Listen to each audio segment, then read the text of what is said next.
Evangelio según San Lucas, por favor.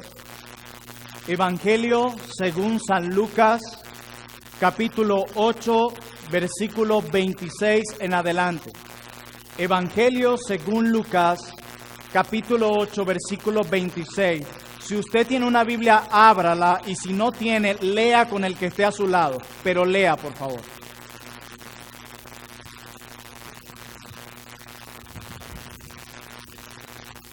Dice la palabra santa de nuestro Dios: y arribando a la tierra de los Gadarenos, que está en la ribera opuesta a Galilea, al llegar él, o sea Cristo, a tierra, vino a su encuentro un hombre de la ciudad endemoniado desde hacía mucho tiempo, y no vestía ropa ni moraba en casa, sino en los sepulcros. Este, al ver a Jesús, lanzó un gran grito y, postrándose a sus pies, exclamó a gran voz: ¿Qué tienes conmigo, Jesús, Hijo del Dios Altísimo? Te ruego que no me atormentes. Dice el verso 29, porque mandaba al espíritu inmundo que saliese del hombre, pues hacía mucho tiempo que se había apoderado de él. Y le ataban con cadenas y grillos, pero rompiendo las cadenas era impelido por el demonio a los desiertos. Y le preguntó Jesús diciendo: ¿cómo te llamas? Y él dijo: Legión, porque muchos demonios habían entrado en él. Y le rogaban que no los mandase ir al abismo. Había allí un hato de muchos cerdos que pasían en el monte, y le rogaron que los dejase entrar en ellos, y les dio permiso. Y los demonios salidos del hombre entraron en los cerdos, y el hato se precipitó por un despeñadero al lago y se ahogó. Verso 34.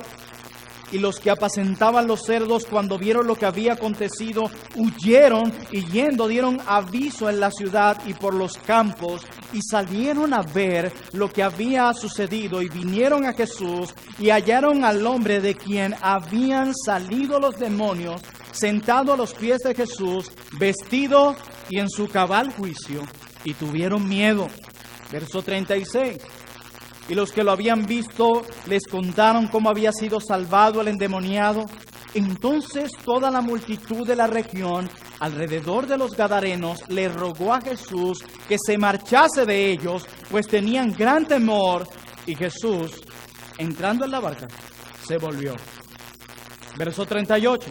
Y el hombre de quien habían salido los demonios le rogaba a Jesús que le dejase estar con él, pero Jesús se le despidió diciendo: vuélvete a tu casa y cuenta cuán grandes cosas ha hecho Dios contigo. Y él se fue publicando por toda la ciudad cuán grandes cosas había hecho Jesús con él. Amén. Solo Dios tiene el poder para transformar la vida de los hombres. Solo Dios tiene el poder de llevar a los hombres de las tinieblas a la luz.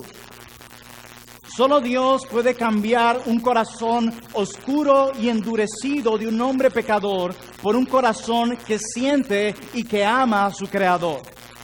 Solo Dios puede hacer eso. Dios, cuando llega a nuestras vidas, verdaderamente transforma todo nuestro ser. Dios transforma toda nuestra personalidad. Cuando Dios llega a nuestra vida, no pretende dejarnos de la misma manera como nos encontró. ¿Escuchaste eso? Cuando Dios llega a nuestra vida por medio del Evangelio, no pretende dejarnos de la misma manera como nos encontró. Dios comienza a cambiar nuestra relación con Él. Dios comienza a cambiar nuestra relación con los demás. Ya no nos relacionamos de la misma manera como antes lo hacíamos. Cuando Dios llega a nuestra vida, verdaderamente cambia inclusive nuestra manera en cómo nos relacionamos con este mundo caído.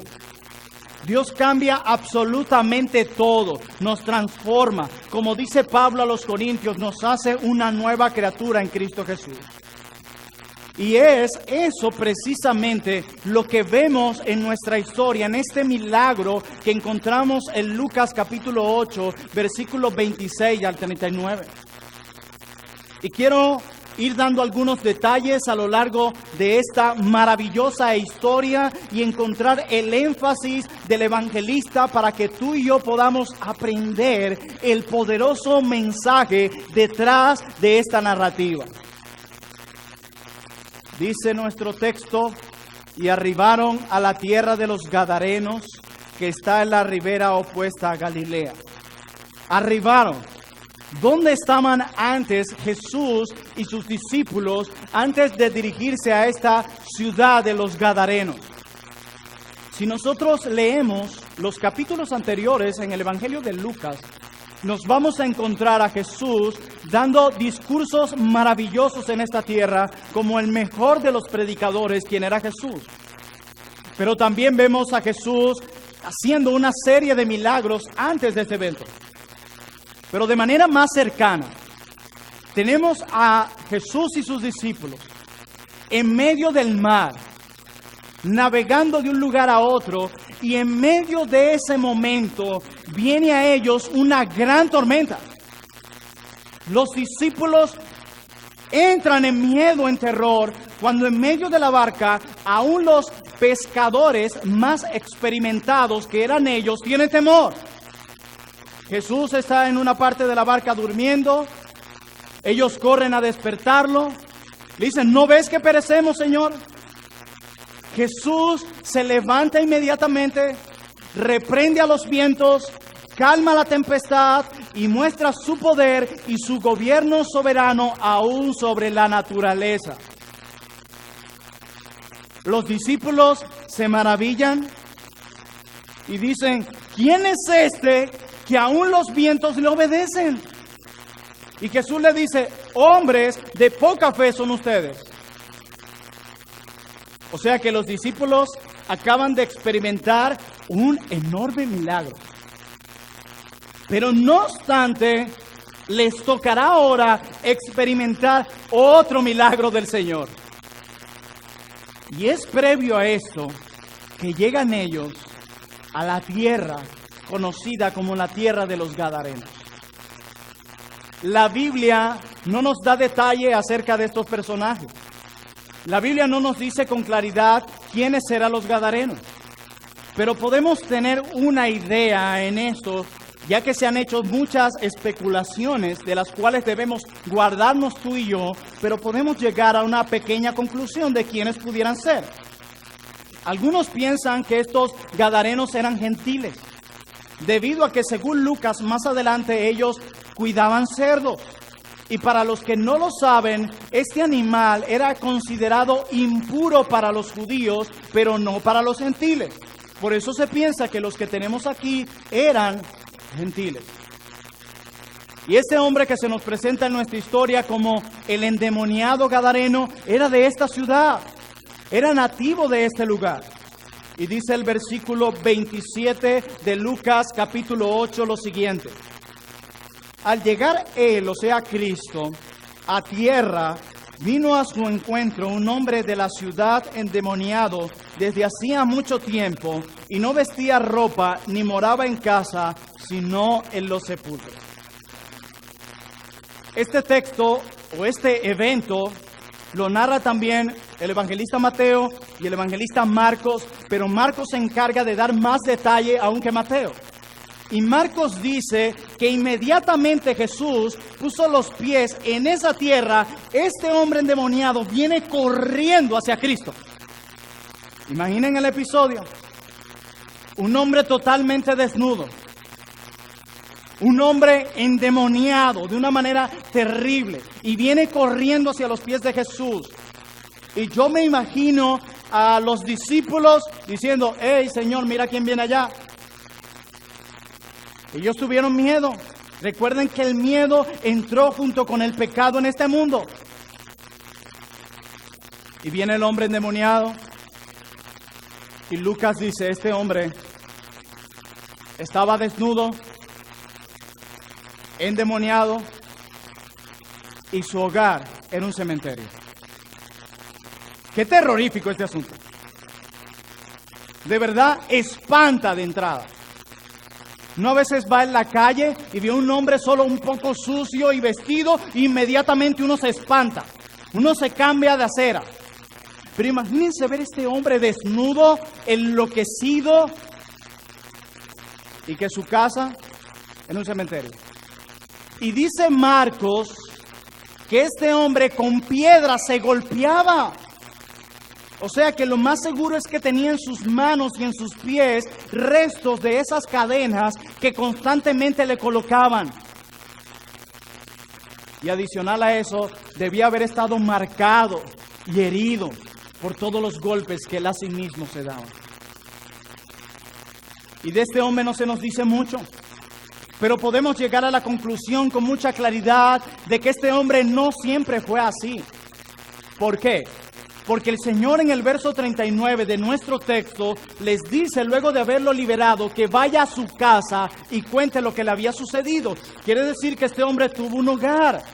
Este hombre tiene una familia. Este hombre no siempre fue así. Este hombre era un hombre cuerdo. Era un hombre de seguro que tenía esposa. Era un hombre que de seguro trabajaba. Pero ahora se encuentra en una situación deprimente. Ahora este hombre es aborrecido por los gadarenos. Él vive solo en el cementerio. Nadie lo quiere. Ahora este hombre está enloquecido, esclavo del diablo, rechazado por todos, y ahora cara a cara frente al Salvador del mundo. Verso 28 de Lucas 8.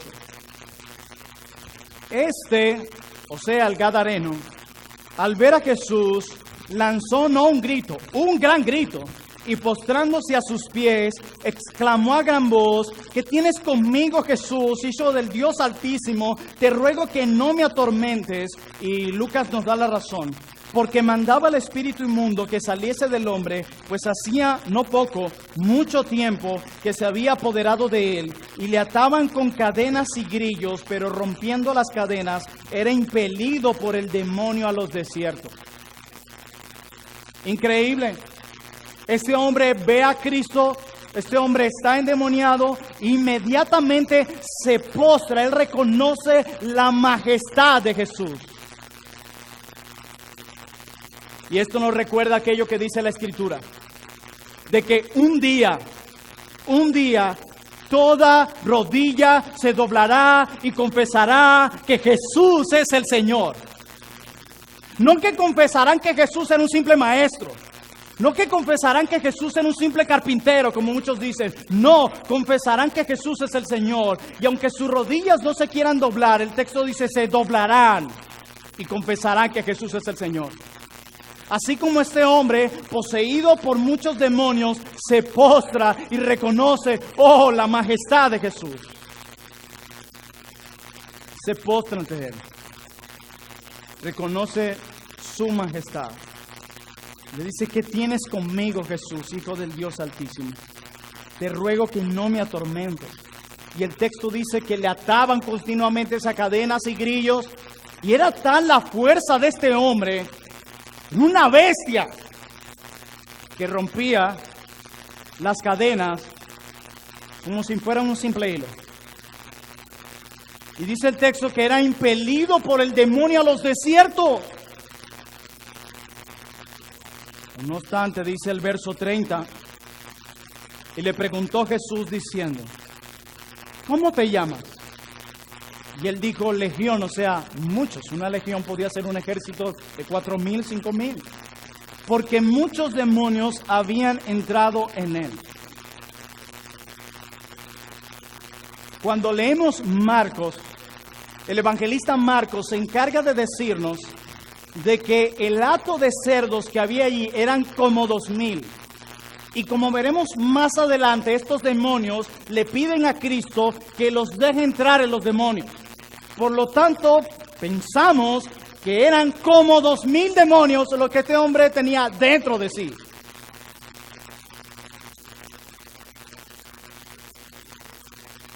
Ya pensar en un demonio en el cuerpo de un hombre es algo espantoso. Y ahora pensar en un hombre que tiene casi 2,000 demonios es más horrible. Ser una bestia, hermano.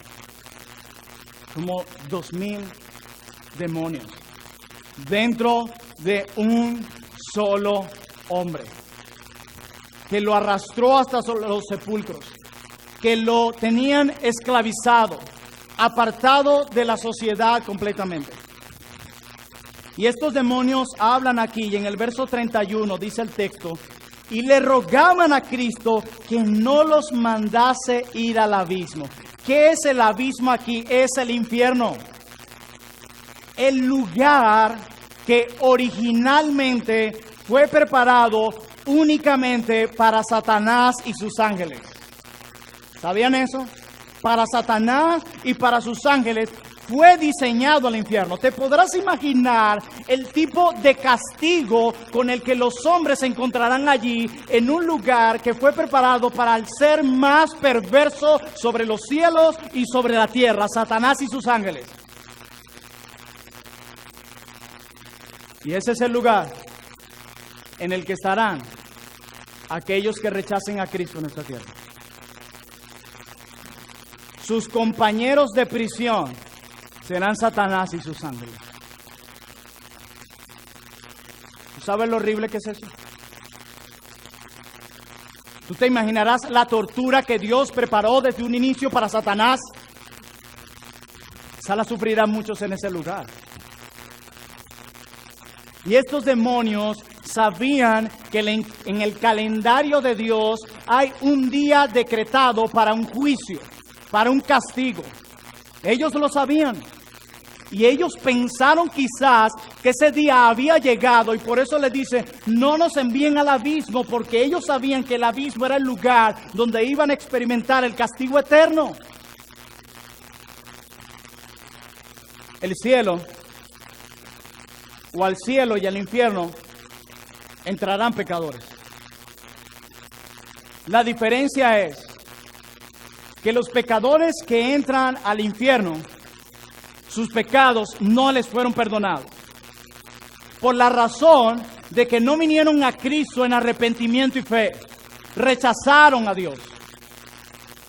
Y el cielo también entrarán pecadores como tú y como yo, pero ellos son igual de pecadores, solo que a estos que están entrando al cielo, sus pecados le han sido perdonados por pura gracia, ni siquiera lo merecían. Y ellos le dicen, no nos mandes al abismo, no nos envíes al lugar de condenación. Ellos sabían lo que les esperaba, mis hermanos. Y dice el verso 32 de Lucas 8. Había allí un hato de muchos cerdos que pasían en el monte y le rogaron que los dejase entrar en ellos, y les dio permiso. Los demonios le dicen a Jesús, ¿tú nos das permiso, por favor, de entrar en los cerditos aquellos? Danos permiso, por favor. Dice Lucas que le rogaban. Y esto me recuerda con mucha claridad un episodio en el Antiguo Testamento, que por cierto no me gusta llamarlo así. En el Antiguo Testamento, donde Satanás, en los días de Job, le pide a Dios, dame permiso para tocar a tu siervo Job, para que veas cómo blasfema tu nombre.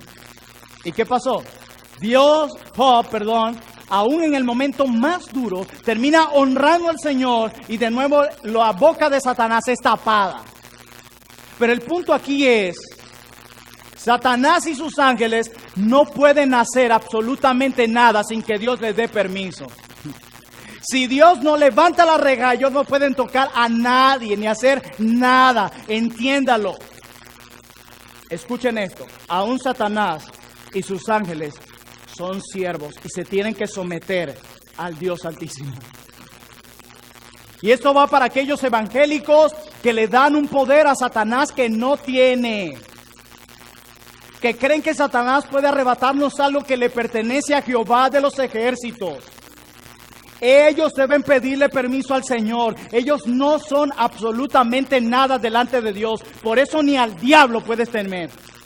Ni al mismo diablo debes temerle, porque ellos están sometidos a nuestro gran Dios. Cristo ha ejercido gobierno soberano sobre la naturaleza y ahora Cristo ejerce gobierno soberano sobre los demonios. Y esto nos recuerda que el gobierno soberano de Dios no es una parte, es absoluta. Nuestro Dios gobierna todas las cosas, desde tus momentos de alegría hasta tus momentos de escasez. Todo lo está gobernando el Señor, todo. Ni los demonios se escapan de eso. ¿Nos das permiso? Dice el verso 33 de Lucas 8. Y los demonios salidos del hombre entraron en los cerdos, y el hato se precipitó por un despeñadero al lago y se ahogó. Y los que apacentaban los cerdos, cuando vieron lo que había acontecido, huyeron, y yendo dieron aviso en la ciudad y por los campos. Hermano, yo estaba en una colina allí alta. De entrada, si tú estás viendo el espectáculo y ves que un solo demonio se le mete un cochinito de eso y tú lo ves corriendo, y tú dices, ¡se va a caer! Al agua. Tú te espantas, tú dices, ¿viste lo que pasó, hermano? Pero eran como 2,000. Esto era un espectáculo. Los demonios saliendo de ese hombre, metiéndose los cerdos como locos y corriendo al despeñadero y todos viéndolo.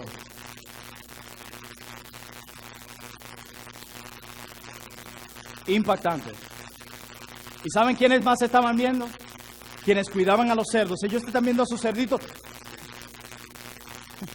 De eso es que yo como.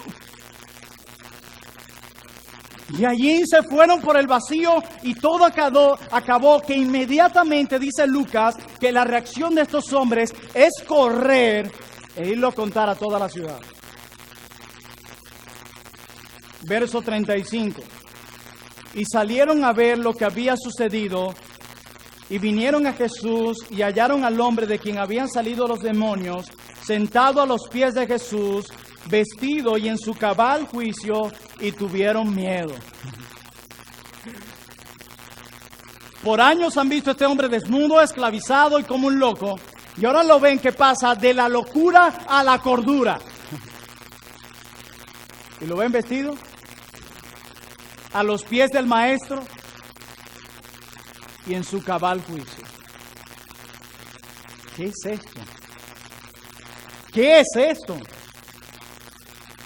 En un instante Jesús liberó a este hombre. En un instante. Jesús convirtió el agua en vino en un instante. Jesús sanó a una mujer de un flujo de sangre que perecía por esto por 12 años y la sanó en un instante.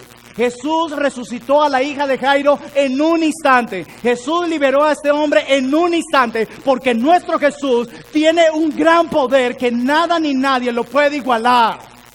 Ni aun Satanás y sus ángeles juntos. Nuestro Dios es omnipotente. Todo lo puede. Nada es imposible para Dios. No hay nada difícil para Dios. Absolutamente nada. Lo liberó instantáneamente. Esto es poder. Y ven al hombre y tienen miedo. ¿No es esto lo mismo que le pasó a los discípulos? Cuando Jesús calma la tempestad, dice el texto, tuvieron miedo también y dicen, ¿quién es este? Y ojo, Jesús nunca justificará tus miedos. Porque cuando estos hombres tiemblan en medio de la tormenta, Jesús no les dice, hijo mío, yo los entiendo. En una tormenta, perdónenme, me quedé dormido. Yo los entiendo, no. Jesús les dice, hombres de poca fe. El salmista decía, en el día que temo, en ti confío. Nada va a justificar tus temores porque tú tienes a dónde ir. Dios es nuestra torre fuerte. Él es nuestro refugio. Tú tienes a dónde ir. Deja que el mundo se desespere. Deja que este mundo viva sin esperanza porque no conocen verdaderamente a Dios. Pero si tú lo conoces, debes vivir y comportarte de una manera distinta. Sé que tuvieron miedo. Verso 36. Y los que lo habían visto le contaron cómo había sido salvado el endemoniado. Al principio de Lucas se nos dice el endemoniado gadareno. Había un hombre endemoniado. Ahora se nos dice el hombre de quien salieron los demonios. Hay un contraste. Cambió absolutamente todo aquí. Dice el 37 de Lucas 8. Entonces toda la multitud de la región alrededor de los gadarenos le rogó que se marchase de ellos, pues tenían gran temor, y Jesús, entrando en la barca, se volvió.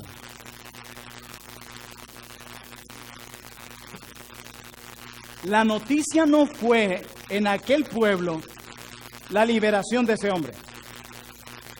La noticia que corrió en el pueblo con mucha importancia fue: Cerdos, compañía anónima, quebró.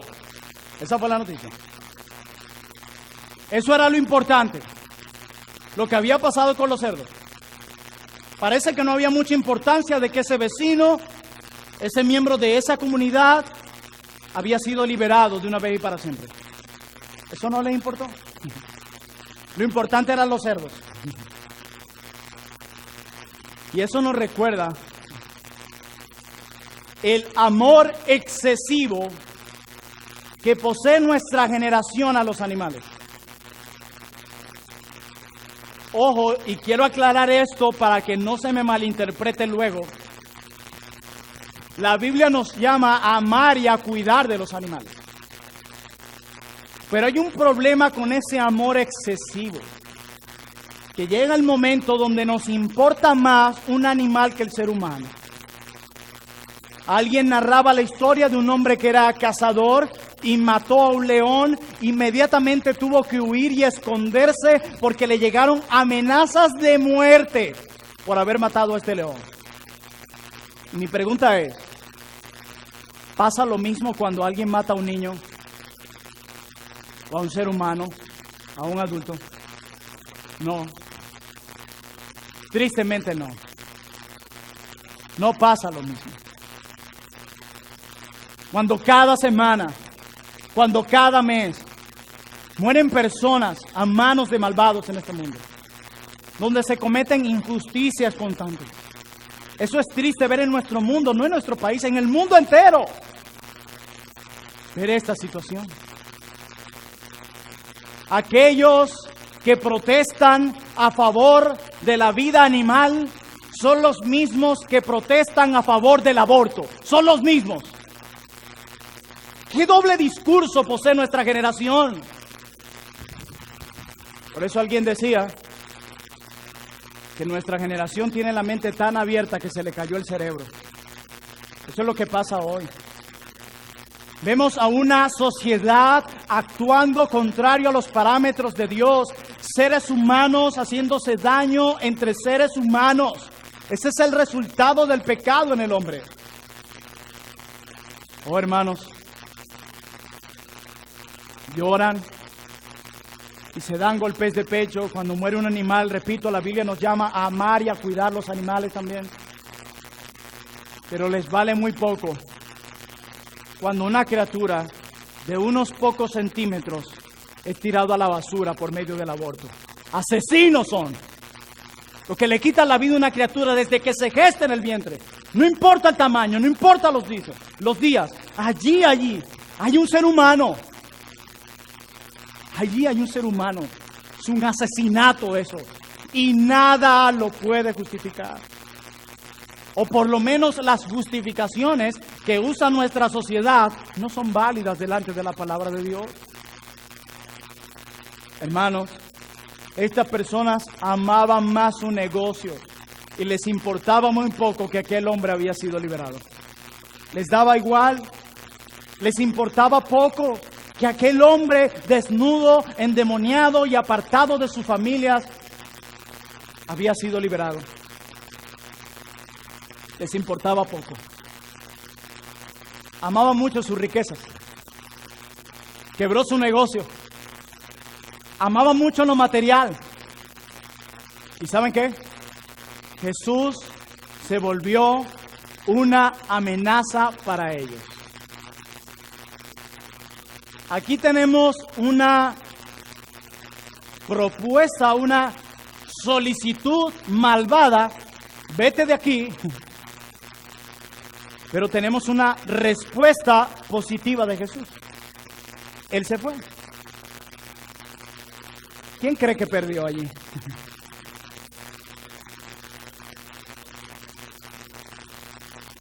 Cuando Jesús llega a la vida de un hombre, como decía al principio, lo transforma por completo.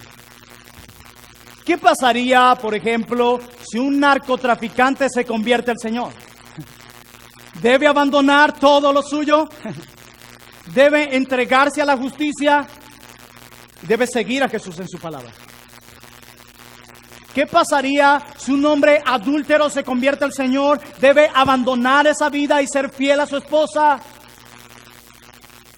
¿Qué pasaría si hay un hombre que vive ilegal y trabaja ilegal en otro país y llega a Cristo a su vida? ¿Debe abandonar esa manera de vivir? Yo no puedo ser cristiano para unas cosas y para otras no lo soy. A veces me preocupa que el cristianismo de hoy se está limitando a venir a este lugar y ya. Después que salimos de aquí, todo vuelve a ser normal. Si esa es la manera en cómo estás viviendo el cristianismo, yo debo decirte que eso no es cristianismo.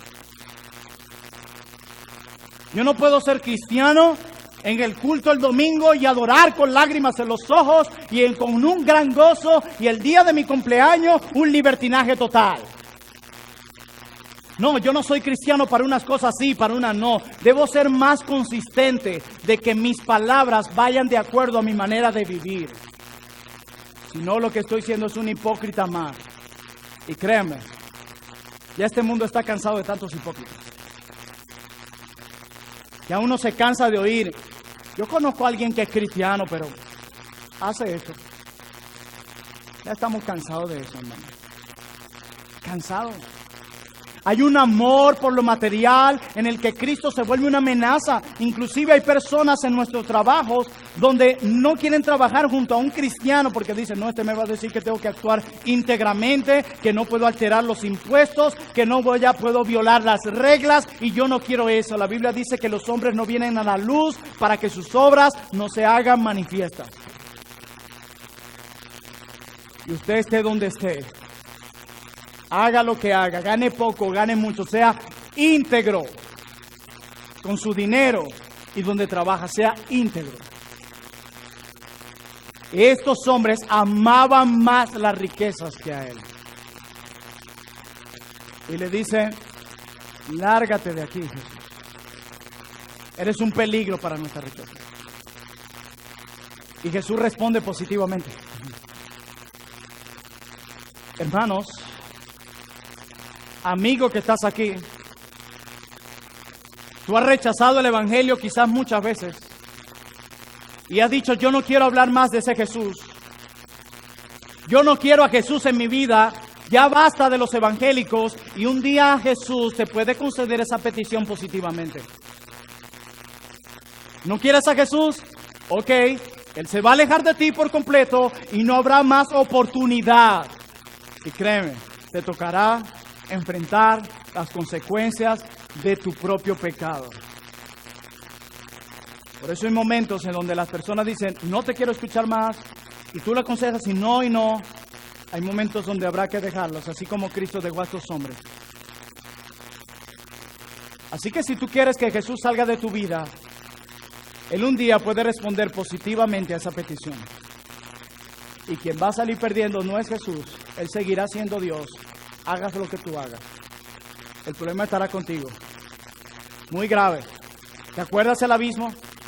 El infierno, el lugar que fue preparado únicamente diseñado para Satanás y sus ángeles. Pues allí compartirás prisión con ellos. Y allí la condena es cadena perpetua. Cadena perpetua. Así que Vemos a estos hombres amando las riquezas, vemos una petición descabellada y una respuesta positiva del Señor, pero vemos ahora otra petición. Verso 38 de Lucas 8. Y el hombre de quien habían salido los demonios le rogaba que le dejase estar con él, pero Jesús le despidió diciendo: vuélvete a tu casa y cuenta cuán grandes cosas ha hecho Dios contigo. Y él se fue publicando por toda la ciudad cuán grandes cosas había hecho Jesús con él. Marcos añade esto: ve y cuenta las misericordias que Dios ha tenido contigo, porque esto fue un acto de misericordia. Otra petición, pero una respuesta negativa. Y la petición de este hombre era espiritual, era buena. ¿Y saben qué es lo hermoso? Este hombre tenía familia, pero él quiere seguir a Jesús. Él tiene un hogar, pero él quiere seguir a Jesús. Y este hombre conocía muy poco acerca de Jesús, muy poco. Pero lo poco que conocía le era suficiente para seguir al Maestro. Era suficiente. Yo quiero seguirte, Jesús. Este hombre tenía muy claro las prioridades en su vida. Él sabía que Dios debía ocupar el primer lugar por encima de cualquier cosa. Él sabía que el mayor negocio era seguir a Jesús. Él lo sabía. Dice: puedo seguirte. Oh, hermano. Este hombre decía: tú eres ahora mi mayor tesoro. Tú eres el libertador de mi alma. Tú eres quien me ha liberado. Y aquí vemos un milagro por partida doble. Este hombre fue liberado de casi 2,000 demonios y sus pecados también le fueron perdonados. Y el perdón de nuestros pecados, la salvación de nuestra alma, es el milagro que todo hombre necesita desde el momento en que nace. Ese milagro del perdón de pecados, de ser librado de la culpa, de tu maldad, porque tú sabes que has pecado y que sigues pecando contra Dios y necesitas urgentemente su perdón. Tú lo sabes. Él dice: Dios, primer lugar. ¿Sabes qué, hermano? Es triste que muchos de nosotros no encajemos en este espacio con tanta nitidez. ¿Por qué? Porque todas las cosas de este mundo se han vuelto nuestro mayor ídolo. Se han vuelto nuestra mayor pasión. Nos levantamos cada mañana viviendo para las cosas de este mundo. Lo temporal ha ocupado el lugar número 1 en nuestra vida, el lugar de ser Dios. No hemos entendido el Evangelio, no hemos entendido lo que Cristo es, no lo hemos entendido. Algunos se excusan de que como es la situación del país, hay que dedicarle más a las cosas temporales de este mundo.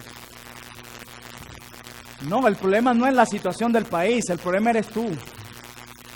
Porque esto que se relata en Lucas 8 pasó hace siglos y ya estos hombres tenían este problema de ambición por lo material. Esto es un problema del corazón. Escucha bien lo que diré. La situación de nuestro país solo ha sacado a flote lo que hay en tu corazón. Lo que estamos viviendo en nuestro país solo ha mostrado si tu amor está por lo terrenal o por Cristo.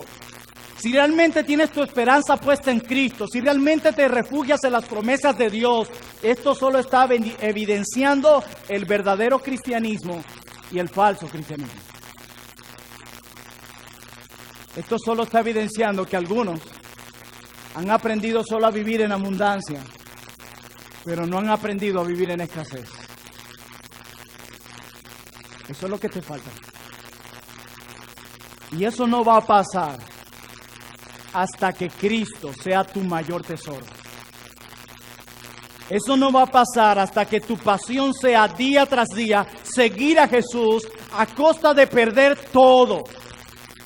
Eso no va a pasar hasta que Dios ocupe el primer lugar en tu vida.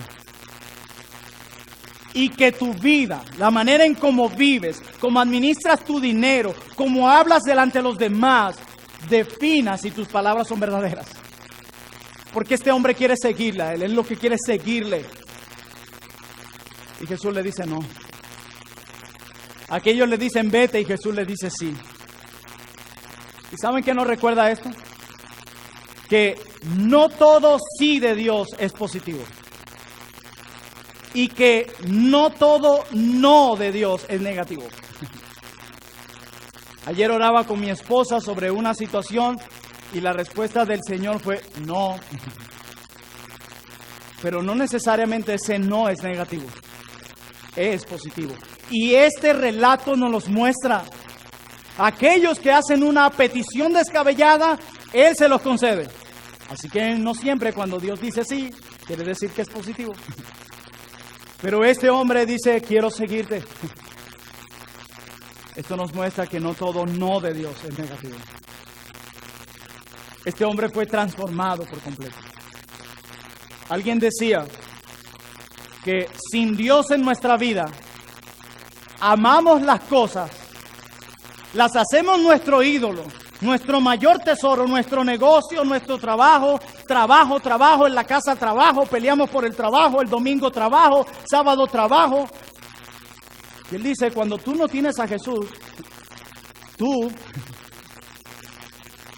amas las cosas y usas a las personas. Si yo puedo sacar provecho de ti, voy a ser tu mejor amiguito, te voy a poner todo en bandeja de plata y al momento que no pueda tener algún provecho de ti, te pongo la cara y ya no seré lo mismo contigo. Fuera de acá, así como Jesús. Y él dice, cuando alguien no tiene a Cristo, ama las cosas y usa a las personas. Pero él dice, pero cuando Cristo llega a la vida de un hombre, una mujer, ahora usa las cosas y ama a las personas. Y este hombre fue transformado de punta a punta, de la locura a la cordura. Y Cristo le dice, ve a tu casa y sé mi testigo. Y decía un comentarista que la obra misionera comienza en el hogar. Muchos de los hogares de los que están aquí, no en otras iglesias, porque siempre estamos, que las otras iglesias que no están bien, que aquella iglesia, preocupémonos por la nuestra, tenemos muchas cosas que hacer aquí. Muchos de los que estamos aquí, en nuestro hogar, no está siendo consagrado al Señor. No está siendo consagrado a Él. Por eso yo quiero dirigirme a los esposos, a los padres de familia. No pretendas tener un hogar que le dé la gloria al Señor por sobre todas las cosas. Un hogar donde Cristo sea el mayor tesoro. Donde tú, que eres el principal responsable, eres un negligente, un irresponsable en poner la palabra bien en alto en tu hogar. No esperes eso. La Biblia dice que lo que el hombre siembra, eso cosechará. Y ojo, yo no estoy hablando que tengas un culto en la casa. No, para eso vienes acá. 10 minutos son suficientes para orar y leer la palabra con tu familia.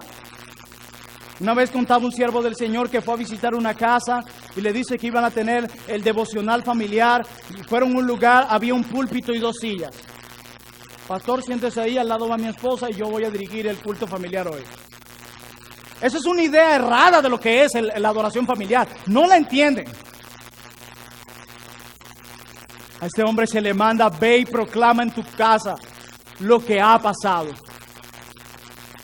Así que, hombres, esposos, yo les exhorto, uno, a que no se cansen de predicar el evangelio a su esposa y a sus hijos. Que estoy cansado, dicen. ¿Sabes lo cansado que estaba Cristo al llegar a la cruz del Calvario? Tuvo que venir Simón de Cirene a ayudarlo. ¿Tú sabes lo que es eso? Y saben que a pesar de su agotamiento llegó a la cruz para que tú y yo pudiéramos obtener el perdón de pecados. Así que deja de justificarte de todo. Tú eres diligente para ir al trabajo. No llega tarde, no faltas. Eres diligente para tener al día la moto, el carro, la casa, mucho. Pero qué irresponsable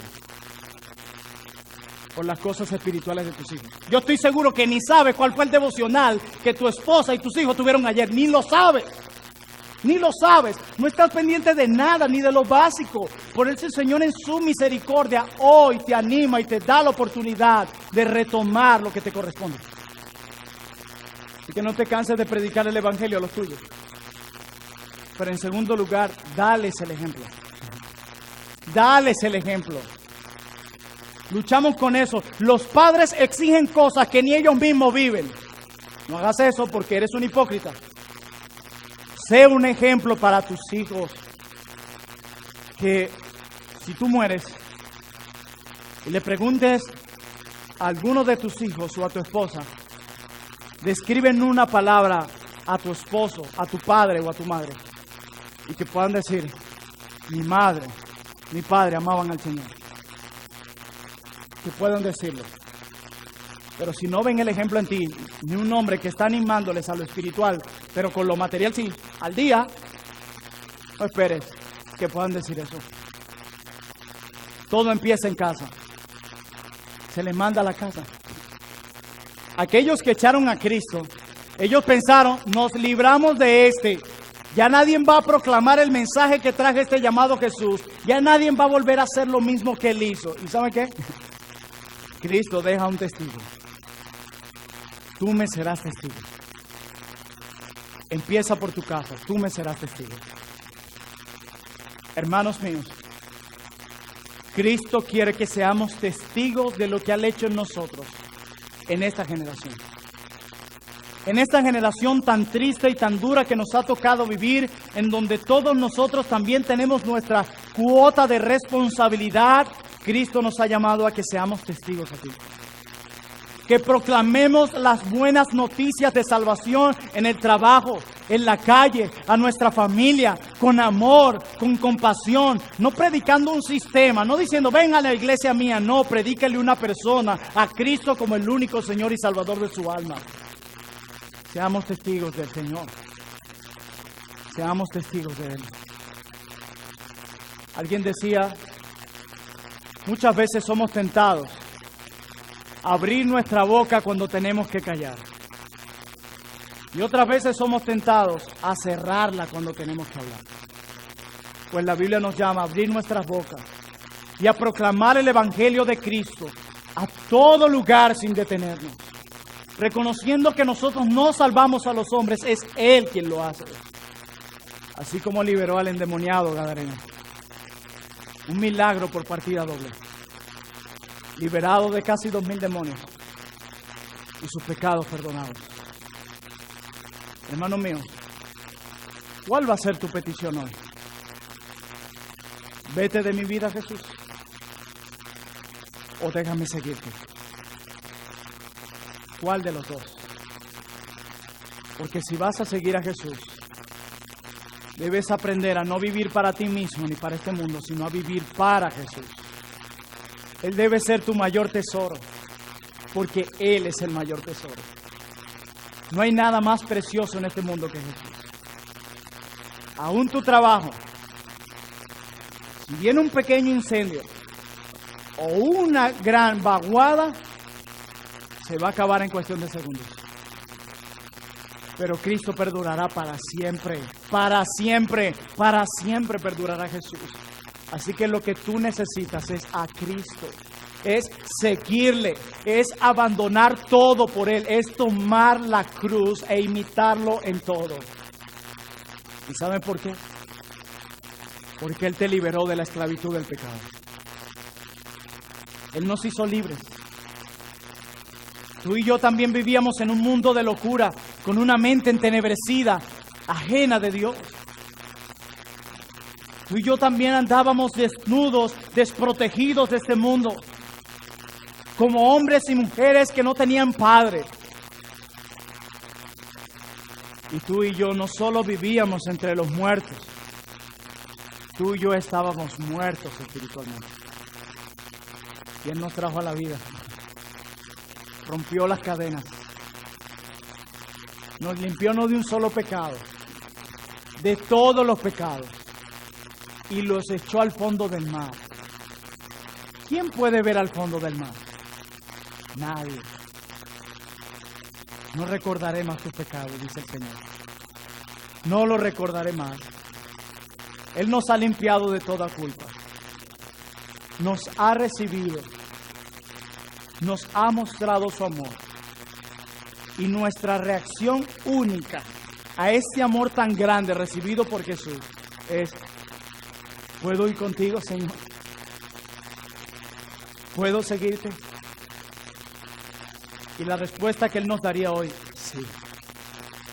Ven, sube a la barca, junto con estos pecadores que ya están aquí montaditos, y yo te ofreceré perdón una y otra vez que vengas a mí.